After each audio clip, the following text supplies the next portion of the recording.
The Philippines Showbiz List presents mga babaeng na link kay Seth Cadayona. Jana Dominguez. Lingid sa kaalaman ng karamihan, isa ang kapuso actress si Jana Dominguez sa naunang nagpatibok ng puso ni Seth. Bagamat may ilang pagkakataon na namataang magkasama ang dalawa sa iba't ibang okasyon at bakas ang tila espesyal na turingan sa isa't isa, ay wala itong diretsang kinumpirma sa publiko. Ngunit hindi rin sila nakatakas sa matalas na pang-amoy at mga matang nakamasid sa mundong kanilang ginagalawan sa showbiz. Noong June 2011, nang sumalang si Jana sa Don't Lie to Me segment ng Showbiz Central. Dito ay natanong siya ng host tungkol sa kanila ni Seth at kung totoo bang naging nobyo niya ito. No ang sagot ni Jana at lie ang naging resulta nito sa Truth Verifier machine. Napahiwatig na hindi totoo ang kanyang tugon, pero bigla siyang bumawi at inaming naging boyfriend niya nga si Seth. Kwento ni Jana, 7 buwan ding tumagal ang kanilang relasyon at kahit na nagkahiwalay ay nanatili pa rin daw silang magkaibigan. Samantala sa hiwalay na panayam kay Seth ay natanong siya tungkol sa dahilan ng paghihiwalay nila noon ni Jana. Pag-amin niya na medyo na-pressure siya. Parang hindi daw siya masyadong handa sa responsibility ng boyfriend-girlfriend. Naroon ang kaisipan na baka makakasagabal ang pagkakaroon niya ng relasyon sa trabaho niya. Yasi Pressman. Una namang naging nobyo ni Yasi Pressman si Seth. Na-develop sila sa isa't isa habang ginagawa ang indie movie na Kaleidoscope World noong 2013. Sa isang interview noon, sinabi ni Seth na mahigit 2 buwan niyang niligawan si Yasi bago siya sinagot nito. Isang araw sa nagustuhan niya rito, bukod sa angking kagandahan, ay ang pagiging responsable nito lalo na sa mga magulang. Kumpiyansa raw siya sa relasyon nila, naramdam niya ang gaan nito. Ang magandang araw sa kanila ay nagsimula sa pagiging magkaibigan. Lahat anya ng katarantaduhan at kalokohan niya ay nasaksihan ng aktres. Kaya naman daw ay sinusuklian niya ang tiwalang binibigay nito sa kanya. Ayon pa kay Seth, hindi katulad ng ibang artista si Yasi na nagde-deny. Bagamat nauwi sa hiwalayan, ayon kay Yasi, wala naman siyang pinagsisisihan sa nangyari. Paliwanag niya na mabuti nang may natutunan siya sa first experience niya sa pagkikipagrelasyon na magagamit niya sa susunod at naroon na anya ang kanyang pag-iingat. 7 buwan din daw na tumakbo ang relasyon nila ni Seth na nagsimula sa pagiging magkaibigan. Ngunit ang inaakalang magandang breakup ng dalawa ay tila may pinaghuhugutan. Base na rin sa kanilang mga pahayag at pakikitungo nila sa isa't isa. Nauna na si Yasi na bukas sa pagsasabing wala silang malinaw na closure ni Seth at maging ang pagkikipagkaibigan niya rito ay tinapos niya na rin. Andrea Torres.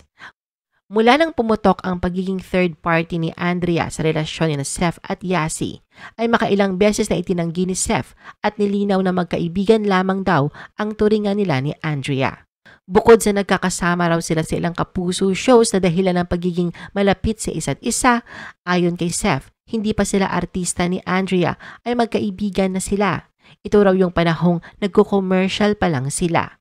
Kahit hanggang napabalitang naghiwalay na ang dalawa, ay walang tuwirang pag-amin na naganap, lalo na si Andrea na palaging tinatanggi na naging nobyo niya si Seth. May mga naisulat na nagsasabing halos 3 taon ding tumagal ang pag-iibigan ng mga ito. May mga nagsabi din si Andrea ang nagdesisyong tapusin na ang relasyon nila ni Seth.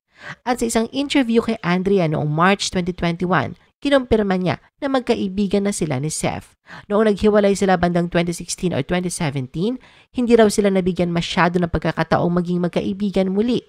Nang matanong tungkol sa pag-reconnect nila ni Seth, nilinaw ni Andrea na siya ang tipong kapag tapos na ang relasyon ay tapos na talaga at wala nang pag-asa pang makipagbalikan. G. Canlas. Isa naman ang actress TV host na si G. Canlas sa nalink noon kay Seth. Marami ang nakapansin sa pambihirang closeness ng dalawa sa sexy comedy series ng GMA na Ewan Ko Sa'yo. Sa isang interview kay G noong July 2016, tila kinikilig pa ito nang matanong kung pinopormahan ba siya ni Seth. Lahat niya na masaya siya nakilala niya ang aktor na isinilarawan niyang very charismatic guy. Inamin din niyang naging malapit nga sila ni Seth dahil kapag break time sa set ay nagkakaroon sila ng oras para magkwentuhan at mas nakilala pa ang bawat isa. Wala nga raw boring moment at parehas sila ng personality na pinapatawa siya nito parati. Bagamat ang personality ni Seth ang gusto niya sa isang guy, nilinaw ni G na walang espesyal na namagitan sa kanilang dalawa. Kung sakali rin daw naman ligaw ito sa kanya, ay hindi naman daw niya agad ito susupalpalin. Maine Mendoza. Taong 2017 na makatanggap naman ng matinding pambabatiko sa social media si Seth nang maugnay siya kay Maine Mendoza. Ito yung mga panahong sikat ang tambalang Aldab ni Maine at Alden Richards na dahilan kung bakit siya ang pinag-inita ng mga fans. Nag-umpisang pumutok ang di umano'y espesyal na ugnayan ni na Maine at Seth nang mapansin ang pagiging malapit ng mga ito sa isa't isa at may pagkakataon pa raw na palihim na nagdi-date. Ngunit ang mga espekulasyong ito ay mariing pinabulaanan ng dalawa at iginiit na kung mayroon mang namagitan sa kanila ay tanging pagkakaibigan lamang. Paliwanag ni Seth, nagsimula ang pagkakaibigan nila sa Eat Bulaga dahil sa madalas niyang guesting sa programa. Katunayan ay si Alden daw ang nagpakilala sa kanya kay Maine. Inamin din niya na minsan niyang nakasamang lumabas si Maine pero bilang tropa-tropa lang, kasama raw ang grupo ng common friends nila. Sa kasagsagan ng isyong pag-uugnay sa kanila, tiyempong umapila si Maine sa kanyang fans na tigilan ang anumang pagpapakalat ng hate tweets sa social media. Isang netizen ang diretsahang nagtanong sa kanya kung may kinalaman ang kanyang pahayag kay Seth. Ngunit bumuelta si Maine na wala siyang partikular na nais patamaan sa kanyang tweets. Nilinaw rin niya na wala silang anumang espesyal na relasyon ni Seth at binibigyan lang daw ng mali siya ang pagkakaibigan nila. Samantha Del Carmen. Sa Instagram post ni Seth noong October 2019, nagpahiwatig siya sa magandang lagay ng kanyang buhay pag-ibig matapos niyang ibida ang isang larawan kung saan ay makikitang nakahalik sa pisngi niya ang non-showbiz girl.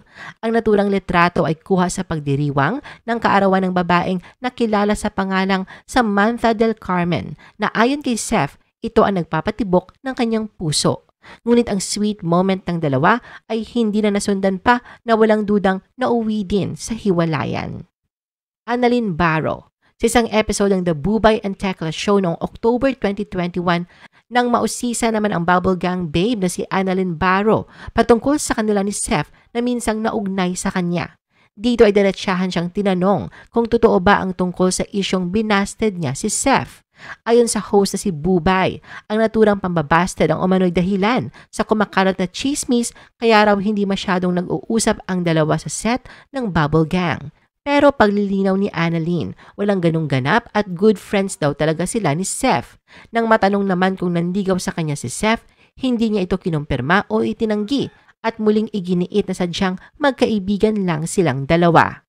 Nelan Vivero. Noong nakaraang taon na magpahiwatig naman si Seth sa makulay at masayang lagay ng kanyang puso sa piling ng non-showbiz girlfriend na si Nelan Vivero.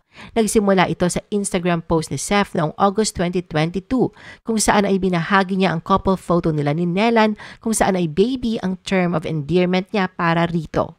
Sa kasiguraduhang nararamdaman para sa sinisinta, wala nang ang sinayang panahon si Seth at hiningi ang kamay nito upang makasama ng panghabang buhay. Katunayan ay 2 beses siyang nag-propose rito.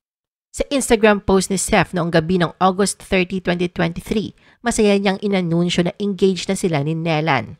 Kalakip ng post ng ilang mga litrato na kuha sa simple pero madamdaming proposal niya para sa soon-to-be bride. Kwento ni Seth na noong araw ng mga puso, February 14, una raw siyang nag-propose sa kanyang nobya kahit wala pa siyang nabiling engagement ring. Bigla na lang daw niya naisip na ialay kay Nelan ng isang papel na singsing.